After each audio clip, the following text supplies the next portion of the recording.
എടാ 9:30 മണിയാലടാ മേശരി തരാമെന്നില്ല. ഞാൻ മുതലാളി വന്നു. മേശരി അവിടെ പോയി കിടക്കണത്. ആ എത്തിയേ നിങ്ങളവിടെ പോയി കിടക്കണ മേശരി. മുതലാളി എന്തിന് വേറെ നേരെ എന്നറിയാമോ? വന്നടങ്ങാര് നേരത്തെ ആണല്ലേ. ഞാൻ പോയി ഡ്രസ്സ് മാറിയിട്ട് വരാം. അര മേസരിക്ക് ചാന്ത് വേണം മേസരി. ബാപ്പ് ചാന്ത് കെട്ടിട്ട് പോടാ ബംഗാൾ. നിങ്ങൾ എൻ്റെ മുഴക്കോല് കയറി പിടിക്കുന്നതിന് നിങ്ങൾക്ക് മുഴക്കമല്ലേ, നിങ്ങൾ അവിടെ ചെന്നിട്ട് പിടിക്കും. ആ മേശരി ഇവിടെ ഇരിക്കുകയായിരുന്ന ഞാൻ നിങ്ങളെ അന്വേഷിച്ച് മേലോട്ട് കയറിപ്പോയി. സാറ് മകളായിരുന്നല്ലേ സാറ് ഇതുവഴി കയറി പോയപ്പോൾ ഞാൻ ഇതുവഴി ചോന്നു. ഓ ശരി മേശരി, ഞാൻ ഒരു കോൾ ഇട്ട് വരാം. ഇവിടെ പുതിയൊരു ഹിന്ദിക്കാരൻ പണിക്കൊന്ന് പറഞ്ഞു ഇവിടെ. ഓ വന്നു വേണ്ട കുളിഞ്ഞിങ് എന്നുകൊണ്ടിരിക്കണം. ബായ് ഇ വാ ബായ് നീച്ചെ പോയി ഈ ചട്ടിക്ക് ഒരു ചട്ടി മണൽ സിമൻറ്റ് കുഴച്ച് 2 മെറ്റൽ കുഴച്ച് കൊണ്ടുവരണം. ആ ദോ മെറ്റൽ. എന്തിനു മേശരി? അപ്പുറം സൈഡിൽ കണ്ട കുഴിയിലെ ശകലം കോൺക്രീറ്റ് ചെയ്യണം. മേശരി നിങ്ങൾ ബോംബെയിലൊക്കെ പണിക്ക് പോയിട്ടുണ്ടോ? ഓ പിന്നെ പണ്ട് ഞാൻ കുറേ നാൾ ബോംബെ ആയിരുന്നത്. അല്ല നീ എങ്ങനെ അറിഞ്ഞത്? നിങ്ങളെ ഹിന്ദി കേട്ടപ്പോൾ മനസ്സിലായി. ആപ്പാടെ അങ്ങനെ 2 വാക്കേ അറിയാളൂ, നീച്ചയും ബായും. മേസരി ബോല ദോ ഏക് ദോ മേസരി ചാന്ത് റെഡി.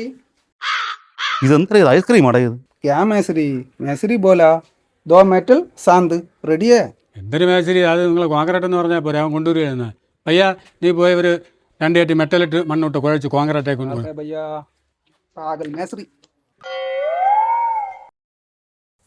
മേസരി ഈ മുകളിലത്തെ കല്ലിട്ടുള്ള ഒരു ലെവലില്ലല്ലേ, ചിലത് അകത്തോട്ടും ചിലത് പുറത്തോട്ടും ആണല്ലോ നിൽക്കുന്നത്. സാറേ കുഴപ്പമില്ലത് കല്ല് അകത്തോട്ടും പുറത്തോട്ടും വന്നാലും ഒരു ബലം കാണുള്ളൂ. മറ്റു എല്ലാം ഒരേ ലെവലായിട്ട് നിന്നാൽ ഒരു ബലം കാണുമല്ലോ. ഒരു ബലത്തിന് വേണ്ടി ഞാൻ സ്പെഷ്യലായിട്ട് ചെയ്തിരിക്കണത്. ആ അത് കുഴപ്പമില്ല മേസരി, ഞാൻ കണ്ടുകൊണ്ട് ചോദിച്ചെന്നേ ഉള്ളൂ. എന്നാൽ ശരി മേസരി, ഞാൻ ഓഫീസിലൊന്ന് പോയിട്ട് വരാം, വൈകുന്നേരം കാണാമേ. അജി ഞാൻ ഒന്ന് വീട്ടിൽ പോയിട്ട് വരാം.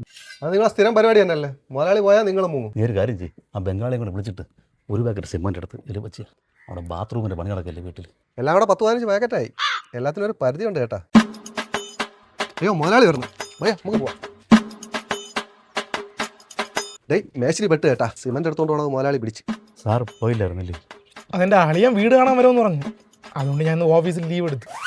അല്ലെ സിമന്റ് ആക്കല്ലേ, ഇതുകൊണ്ട് മേശരി അങ്ങോട്ട് പോണത്? അയ്യോ സാറേ ഞാൻ അങ്ങ് പോകണമെന്നല്ല, കിണറിൻ്റെ മൂട്ടിൽ ചില കോൺക്രീറ്റ് ഉണ്ട്. നമ്മൾ മറ്റേ ഉന്ത് വണ്ടിയില്ലേ അതിൻ്റെ നെറ്റ് പൊട്ടിപ്പോയി കേട്ടോ. അങ്ങനെ ഉന്താകല്ല, ഇതും വണ്ടി തന്നെയല്ലേ, ഇതിൽ കയറ്റി വെച്ചാൽ എനിക്ക് ഓടിച്ച് അങ്ങോട്ട് കൊണ്ടുപോകാൻ. ഇന്ന് പണിക്കാരും കുറവാണ്. മേശരി അവാറാ ബുദ്ധി തന്നെ കേട്ടോ. അല്ലേ നേരെ കക്ക അറിയാമെങ്കിൽ നിൽക്കാനോ അറിയാൻ കയറി. മേശരി ചോറ ചോറല്ലടാ, അങ്ങേര് വെറും കഞ്ഞിയാണ്.